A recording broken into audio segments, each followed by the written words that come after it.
Bonjour, mon nom est Maria-Isabelle Noël. Vous allez bientôt visionner une petite démo pour Météo Média pour le poste de présentatrice des informations météorologiques. Aujourd'hui, je vais vous donner un cours d'introduction au japonais. Je vais vous parler des 3 différentes formes d'écriture. En Occident, il y a l'alphabet qui contient 26 caractères et au Japon, il y en a 3. Donc la première forme d'écriture est le kanji.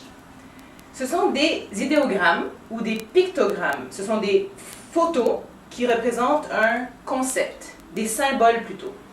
Ce symbole signifie hi ou feu, F-E-U. Un enfant ne comprend pas ce caractère parce qu'on lui apprend le hiragana en premier. Donc hi et le hiragana qui représentent ce symbole. Et il existe une 70aine de symboles comme celui-ci, et en fait ce sont des syllabes et non pas des lettres. Et la 3e forme d'écriture, c'est le katakana, qui est ce caractère. Les deux signifient exactement la même chose, mais c'est pour représenter les mots étrangers. Les mots étrangers. Donc, par exemple, mon nom, Isabelle, se dirait Isaberu avec ces caractères-là. Comme les mots étrangers, fourchette, table, ça n'existait pas à l'époque, donc on utiliserait cette forme d'écriture.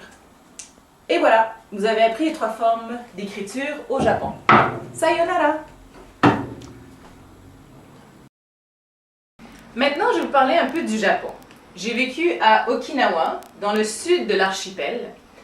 Les chaleurs sont extrêmes l'été, jusqu'à 35 degrés avec 80% d'humidité. 35, même c'est pas assez généreux, il peut faire jusqu'à 40 degrés des fois. Et il y a également des typhons l'hiver. Donc, une grosse pluie, vent excessivement violent. On peut rester à la maison 2-3 jours sans sortir. Ici, c'est les tempêtes qui nous empêchent de sortir ou d'aller à l'école. Au Japon, c'est les typhons. Et dans les fenêtres, il y a des barreaux. Pas pour éviter de se faire cambrioler, mais pour éviter de recevoir des débris dans le salon alors qu'on regarde la télé. Les typhons, normalement, peuvent durer entre 1 à 3 jours. C'est déjà arrivé que ça dure presque une semaine. Les enfants, évidemment, adorent éviter d'aller à l'école, donc pour eux, c'est impressionnant. Des gens osent sortir, ils font des parties de typhons. Donc, ils restent entre eux la fin de semaine et des fois, il y en a un qui sort là pour essayer de voir s'il peut s'envoler. Couper?